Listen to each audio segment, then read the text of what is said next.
from West Virginia Public Broadcasting.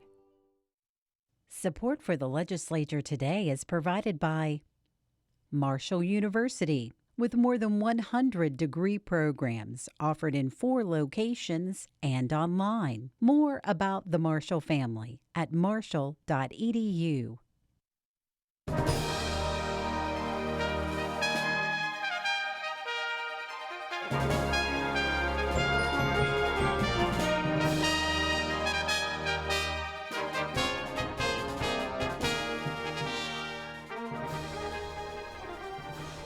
Good evening from the Capitol building in Charleston. I'm Suzanne Higgins.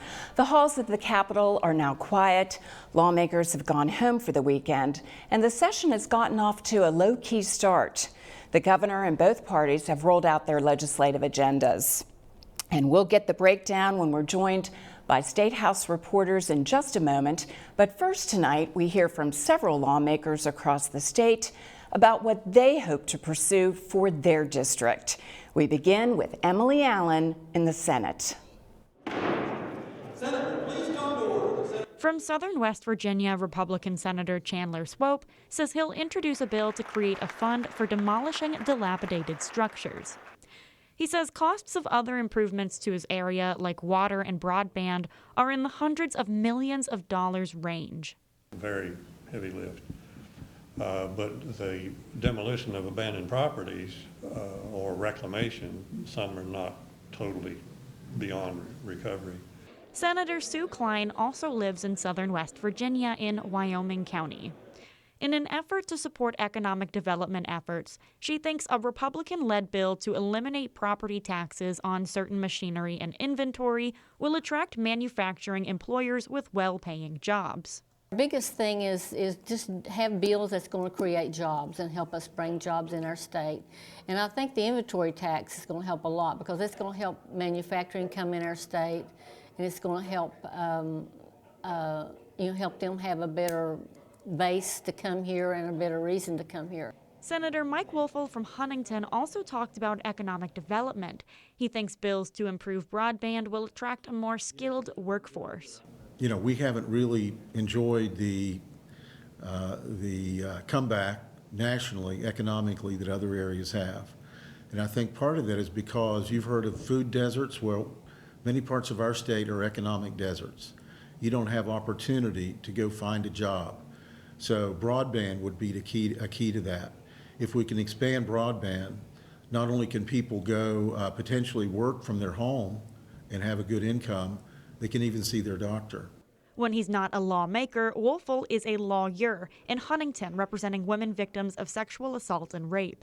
He plans to address bills that deal with that aspect of his work. Our rape kits are still not being timely processed. Women that are victims of sexual abuse, there's a long delay. We've taken action in the last couple of sessions. I've sponsored the Sexual Assault Survivors Bill of Rights. Woelfel's Democratic colleague, William Ehlenfeld out of Ohio County, says he hopes a set of ethics reform bills will restore the faith of some in government. We have a part-time legislature. I don't begrudge anyone from doing business with the state, but we need to shine a bright light on it to make sure that just because you have a senator, the name senator before your name or delegate before your name, you're not getting a sweetheart of a deal. For the legislature today, I'm Emily Allen in the Senate. And we'll hear from several members of the House later in the program. But joining me now, Brad McElhaney of West Virginia Metro News, Emily Allen of West Virginia Public Broadcasting, and Phil Kabler of the Charleston Gazette-Mail. Hello to all of you. Thanks for being here. Phil, I have to start with you. You put it out there in the Gazette-Mail today, or rather this week, that this is the 31st session of the West Virginia Legislature that you have covered. Yes, not something I'm proud of, but it is the reality. Well, we start with you. We're going to talk about, the environment here, compare it to other sessions. I started out by saying it's been a rather low-key week. Yeah, it's been my experience that when you have a combination of election year and tight budget years, you get relatively low-key legislative sessions, and that's what we've seen so far here in the first 3 days. I think the governor's State of the State address, though, one of the longest, if not the longest, that I've experienced had only a few agenda items, and some that have been on the table for some time. Intermediate Appeals Court, doing away with the inventory tax. So it wasn't for all the bluster and all the dramatics. It wasn't any real new initiatives proposed, with one or two exceptions. So I would anticipate a relatively quiet session. Of course, in the course of 60 days, your best laid plans can sometimes go astray. That's right. We know that the severance tax is quite a bit down. You know, before we started, we had the legislative look ahead, where lawmakers get together with the press and they roll out what they're thinking. And we heard the vice chair of the House Finance Committee, Mick Bates, say that he felt the whole budget process was going to be quite benign this year. I mean, do you have that sense? Have things changed since the governor's State of the State? You know, on the whole, I don't think so. But two things. What Bates went on to say is that there is this issue that has arisen several years regarding the property tax that manufacturers pay on their equipment. And property taxes are embedded in the Constitution, so if you change that, you would need 2/3 support in each chamber, and then it would need to go to a vote of the people. So there's probably going to be some haggling about that issue. But the other thing that was revealed on the day of the State of the State is that West Virginia has been running a surplus on the amount of Medicaid dollars that it collects versus what it has actually used. And state officials anticipate $309 million in excess Medicaid money. The governor proposes filling a budget gap with a hunk of about $108 million, and then about $150 million he proposes setting aside for sort of a rainy day fund, specifically for Medicaid needs in the future. Well, lawmakers are already seeing that money and going, you know, there are other things that we could do with that potentially, whether it's current health care needs or paying for something else. Emily, you were at the immediate reaction to the governor's State of the State by the Democrat Party. We had the minority leaders here last night, but that was 24 hours after the address. They were quite upset after the State of the State, the immediate response, because of the issues that Brad mentioned, that we are last in so many categories that DHHR is responsible for. Tell us a little bit about that immediate reaction. Yeah, it was pretty heated, pretty controlled. I think relating both to what Phil and Brad have said. I mean, they accused the governor, Jim Justice, of painting a rather rosy picture of, you know, the state's affairs because it is an election year. So, you know, according to Jim Justice's address, as we've kind of addressed, you know, most things were pretty positive. You know, we've got a lot of road maintenance going on. We're going to hire all of these CPS workers, Child Protective Service people, for our foster care crisis. We've got a growing handle on, you know, the much related opioid crisis. You know, Senator William Ehlenfeld out of Ohio County, a Democrat, something that he said that really stuck with me was that, you know, some of these things may be true, if at all, in pockets of the state. But for all 55 counties, you know, it related much to what Brad was saying, they don't have the resources financially to deal with that. So they obviously, you know, they took that as an opportunity to talk about the inventory tax bill. During that legislative look-ahead event we mentioned last week, they talked about, you know, statewide, counties collect, I think, like $100 million from that. So, you know, without this money, the Democrats said at that, you know, kind of prepared event afterward. And that's gonna be the big rub. I mean, we heard members of both parties saying they could get behind that tax repeal if we can backfill and make sure that those counties are still taken care of. And I don't think we've been told how the counties will be made whole. They've been promised that'll be the case, and I think the Manufacturers Association believes that natural growth in the economy will make up the $100 million a year, which seems a little ludicrous when we're looking at a $30 million current deficit, and the governor's projections for the next 4 outgoing years are that each year spending will exceed tax collection. So it's like, where is this growth coming from?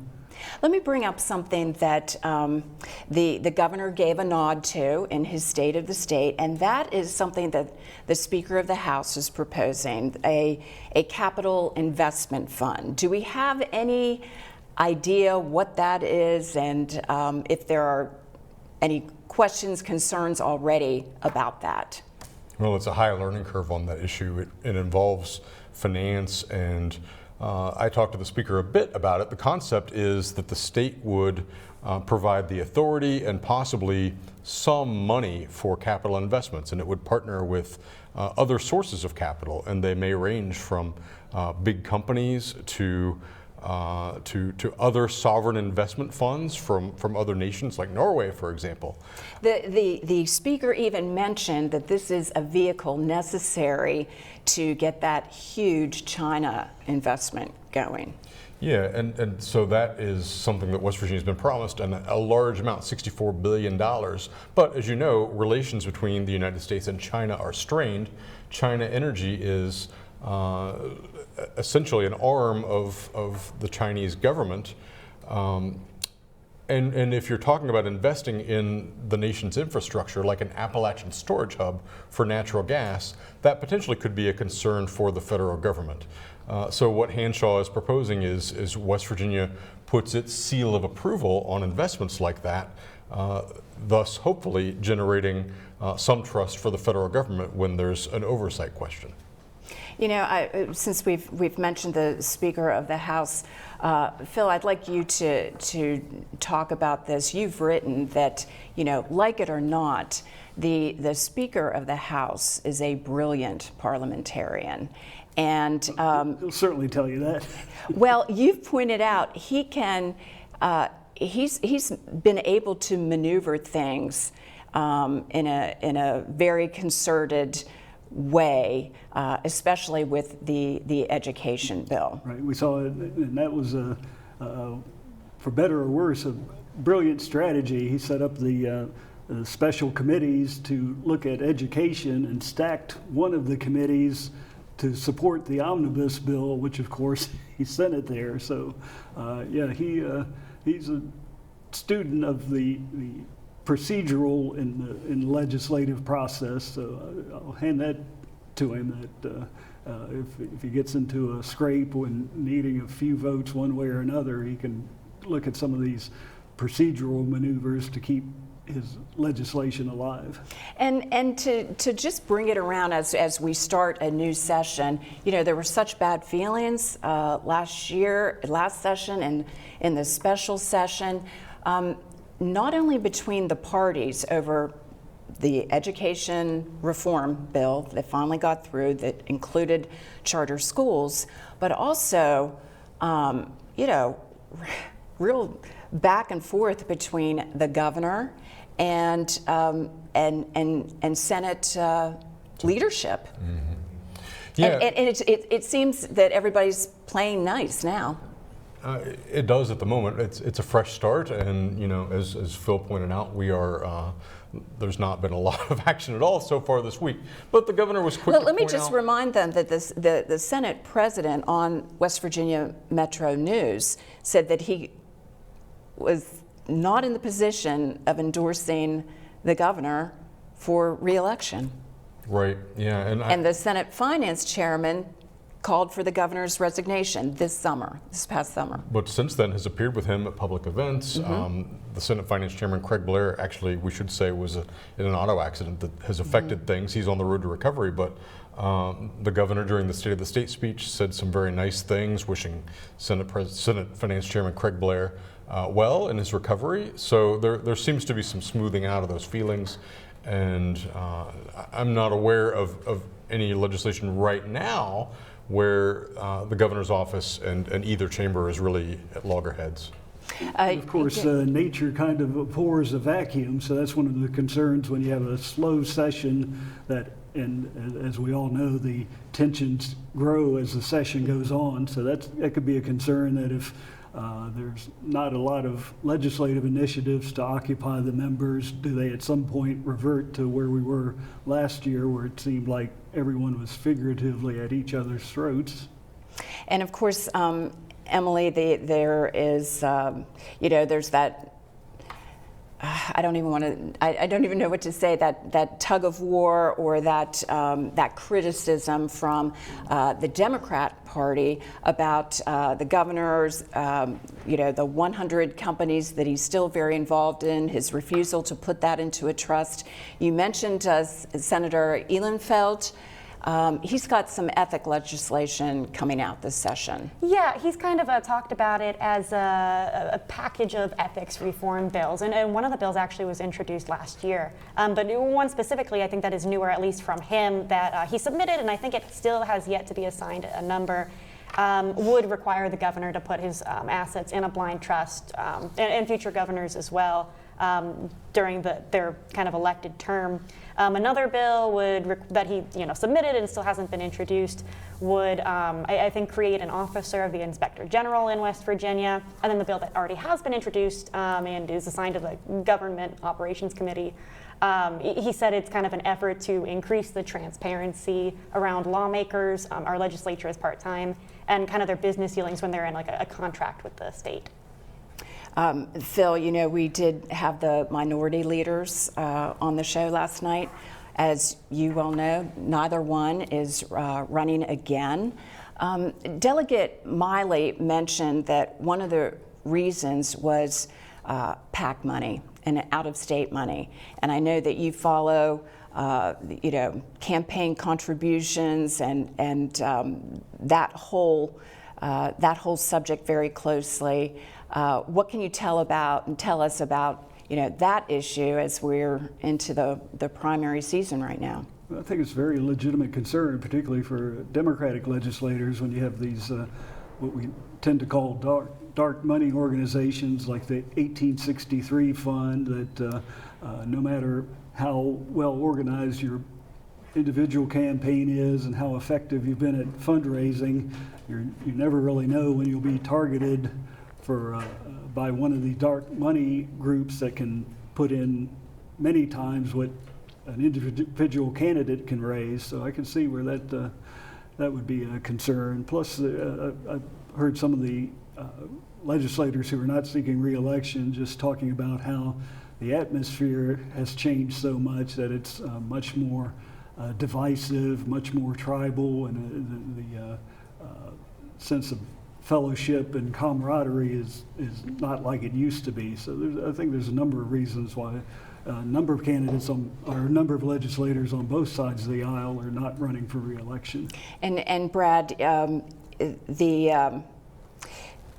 they said that not only that, but they mentioned that the long term. I mean, there's a lot of history, a lot of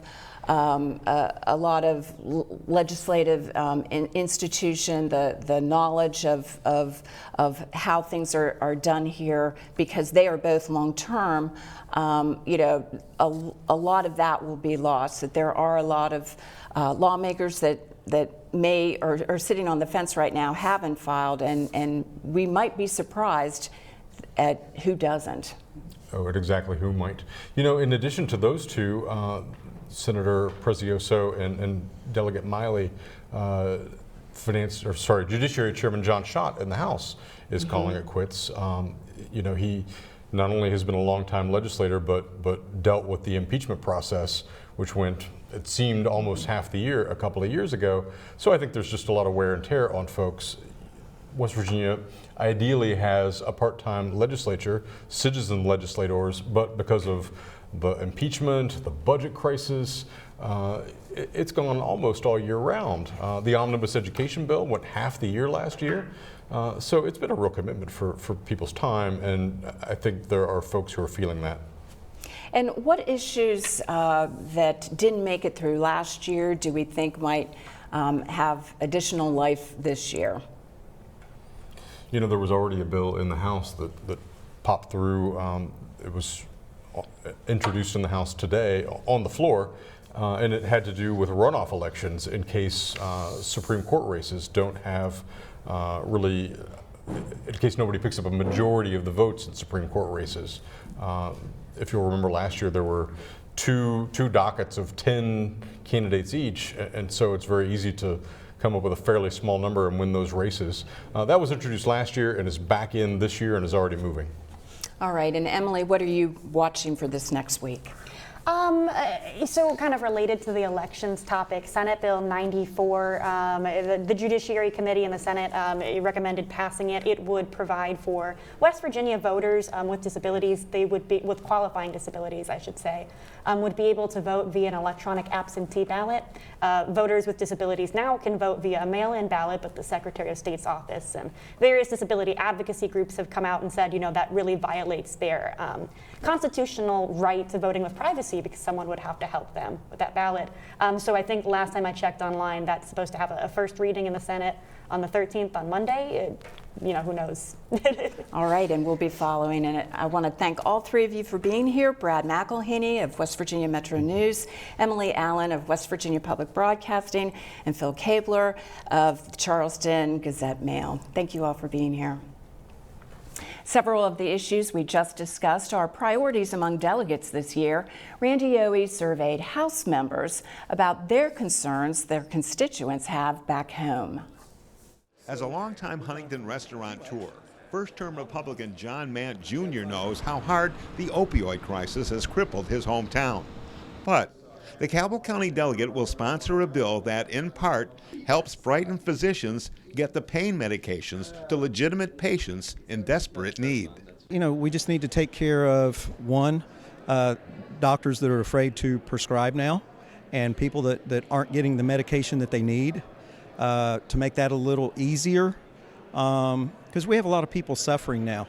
And it's kind of done a total reversal on prescribing medication for pain, to where now we have some people that can't get the right amount. Delegate Cindy Lavender Bowe is a teacher who comes to the House focused on West Virginia's children. The Greenbrier County Democrat says the state's drug-free mother-baby program is working in select areas, but needs to be fully funded to offer statewide help. As it takes babies who are born with drugs in their system and works closely with the mothers, and also works with them actually before the birth to get them off of drugs. And so we end up lowering the number of children that are exposed to those things in utero. Republican David Kelly is a Doddridge County pastor with 20 years of law enforcement experience. Kelly will push the legislature to reduce West Virginia's burdensome jail overcrowding on both ends. We have people languishing in regional jails that have minimal bonds that can't meet them, and I think we could come up with some solutions there for certain misdemeanor crimes that they could get out, and then on the other end of that, finding ways to get people out of jail and out of prison and back into the workforce.